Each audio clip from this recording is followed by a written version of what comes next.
PLD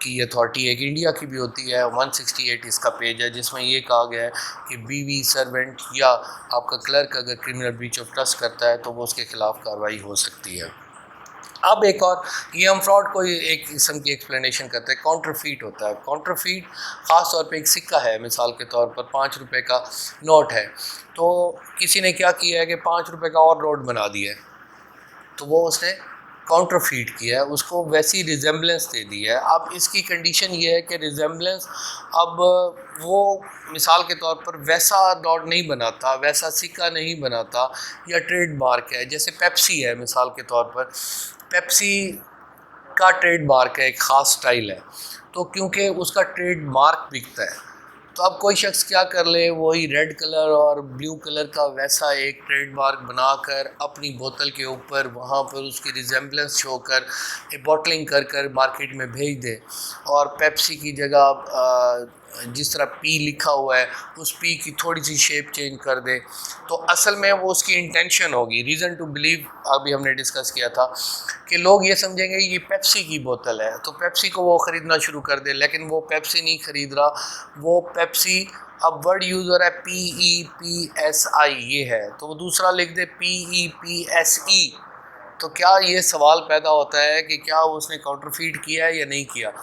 اب reason to believe یہ ہوگا کہ واقعی وہ صرف پیپسی ورڈ کو یوز کرنے کے لیے سب کچھ کر رہا ہے، لیکن وہ بہت بڑا ایویڈنس چاہیے ہوگا کہ وہ جو ای کی وجہ سے ہے وہ ٹریڈ مارک اگر اس کا رجسٹرڈ ہو جاتا ہے، اگر وہ رجسٹرڈ کرا لیتا ہے. ویسے یہ میں کروڑوں روپے کا آئیڈیا دے چکا ہوں، اگر کوئی شخص اس چیز کو PEPSE کے ذریعے اس کو ٹریڈ مارک کرا لے تو میرا خیال ہے وہ کروڑوں اربوں ڈالرز میں کھیل سکتا ہے، کیونکہ وہ لوگ اس کو اٹریکٹ ضرور ہوں گے، اس ورڈ کو یوز کر کے استعمال کر لیں گے. پیپسی کی ہم بوتل پیتے ہیں، نقلی بھی ہو تو ہم اس کو اصلی سمجھ کر پی جاتے ہیں، کیونکہ اس کی گڈ ول اتنی ہو گئی ہے کہ ہم اس کو یہ نہیں کہتے یہ پیپسی نقلی ہے. آپ پی رہے ہیں، میں بھی پی رہا ہوں، اور ہم یہ دیکھتے ہیں، اور یہ ہماری بہت اخلاقی گراوٹ ہے کہ ہم اس کے خلاف کوئی ایکشن نہیں لیتے. تو اس وجہ سے اگر آپ کو کوئی چیز کاؤنٹر فیٹ کو آپ دیکھتے ہیں، ریزمبلنس اس میں ہو جاتی ہے. اب ضروری نہیں ہے کہ وہ ریزمبلنس سیم ہو، اگر تھوڑی سی ڈیفرنس ہے تو وہ ریزمبلنس کاؤنٹر فیٹ میں آ جائے گا.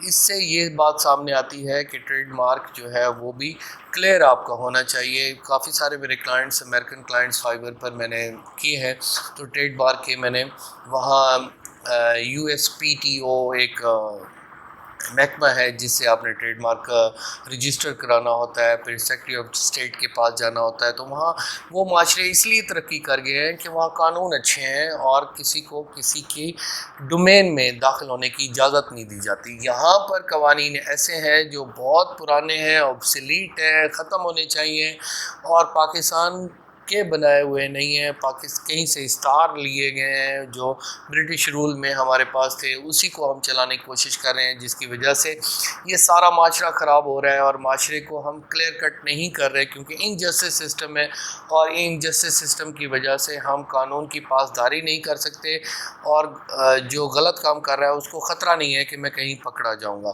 تو کاؤنٹر فیٹ پر یہ ہم ڈسکشن کر رہے تھے کہ یہ بہت ضروری ہے. اور سیکشن 29 یہاں پر جو ڈسکشن ہے بہت ہی اہم. اگر آپ میرے لیکچرز کو فالو کریں گے تو ضروری نہیں ہے کہ آپ لاء کے اسٹوڈنٹ ہوں یا لائر ہوں، آپ کو ignorance of law no excuse. اگر آپ کو قانون کا نہیں پتہ، اگر آپ ایک بہت بڑے بزنس مین ہیں تو آپ کو پتہ ہونا چاہیے کاؤنٹر فیٹ کیا ہے، فراڈ کیا ہے، کیونکہ آپ کے سرونٹ بھی فراڈ کر سکتے ہیں، کوئی بھی آپ کے ساتھ فراڈ کر سکتا ہے. تو آپ کو قانون کا پتہ ہوگا تو آپ کے جو انڈر کام کر رہے ہیں وہ کہیں گے کہ اس کو قانون کا پتہ ہے، یہ ہمیں کبھی پکڑ سکتا ہے. تو اسی طرح ڈاکومنٹ کیا چیز ہوتی ہے؟ یہ ایک any matter expressed in writing, described in writing by means of something written, letters, figures یا کوئی مارکس ہوں.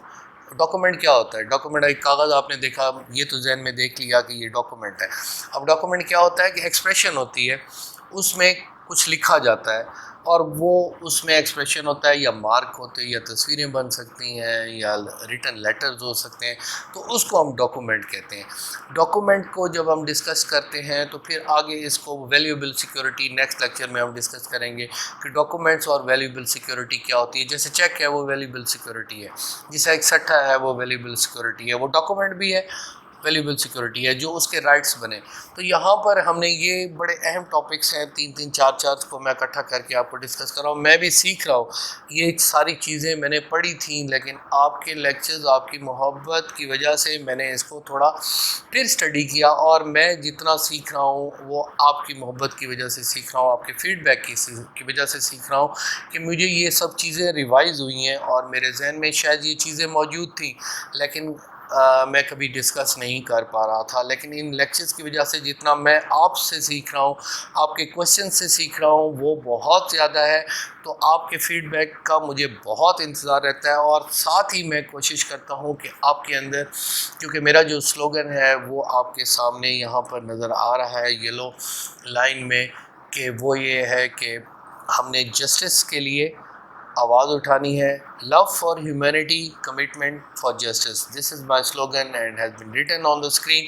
اور آپ کا بھی یقیناً یہی سلوگن ہے. These videos are based on this slogan. تو اس سلوگن کے ساتھ آپ ہمیشہ میرا ساتھ دیں گے. ہم نے پاکستان کو ایک اچھی ریاست بنانا ہے انشاءاللہ. Thank you very much. Take care of yourself. اللہ آپ کا حامی ناصر. اللہ حافظ.